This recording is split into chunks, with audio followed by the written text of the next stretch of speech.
Just starting off, what's the latest and updates on Cody Martin and also Nick Richards? Cody's going to do a workout before the game, but assuming all goes well with that, we expect him to be available to play. Nick Richards is out. And then Cody spoke today at Shoot Around just about how he kind of thrives in staying ready for those opportunities, being able to adjust quickly and fit in. What have you seen from him during his time with the team and traveling with them? Yeah, he feels like, kind of one of those younger vets, I think is the word that I sometimes use or we sometimes use. He knows how to take care of himself. The rehab, he's been diligent, the work in the weight room with the sports performance staff and the coaches and working with G League. I think he has a voice, understands basketball. So a lot of things that, we look for in players. So it's going to be good to have him available tonight. Coach, looking at Grayson, what's his status for tonight? He'll be out. Okay. Which leads me to asking, as far as his foot, is it something that is a concern beyond the short term for him? Right now I would say no. I think we're hopeful that, the next day or two or whatever, short term, that he will make progress and be good to go. But, you're never sure. One other thing, just looking at Cody with Grayson being out, this seems like an opportunity for him to play, but how are you weighing that with him, knowing that you're a shorter guy at his position? Yeah, there's opportunities there with Grayson not playing. So we'll see how the game plays. We'll see how Cody warms up. See how we feel, as we move forward. With Richards out, Oso obviously got an opportunity last game. What did you see from him, and where did you feel like you could, learning points for him? He's such a smart player for a guy that's in his first year. It felt kind of seamless. I think to the size and the physicality in that game.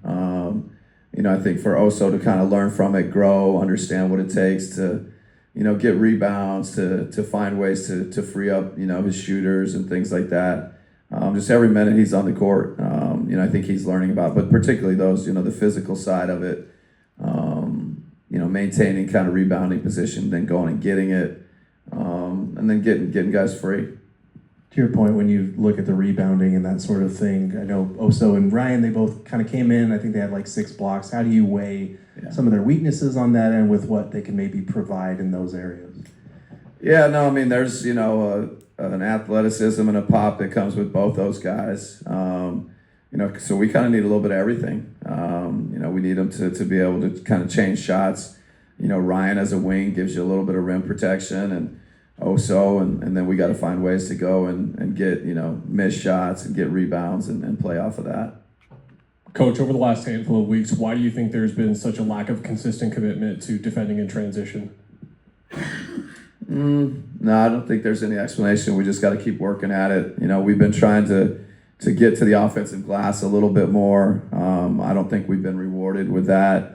And then it's, it takes multiple efforts. If you're going to try and go to the glass and get back, we got to be better getting offensive rebounds. And, the first 3 steps in transition got to be better. The communication in transition's got to be better. So, things that we look at on film and we practice, but we got to take it to the court. To confirm the obvious, I'm sure that's been a message to your guys before every game over this stretch, transition defense. Yeah, no, every film we have starts with transition defense. Literally, it's the first drill we usually do in practice. So, but it is, I think it's an underrated part of the sport. It's, to be good, you have to be good in that area. And that message is definitely heard on a regular basis. What are the differences you see with the Kings offensively when Domantas Sabonis is playing versus when he hasn't been available?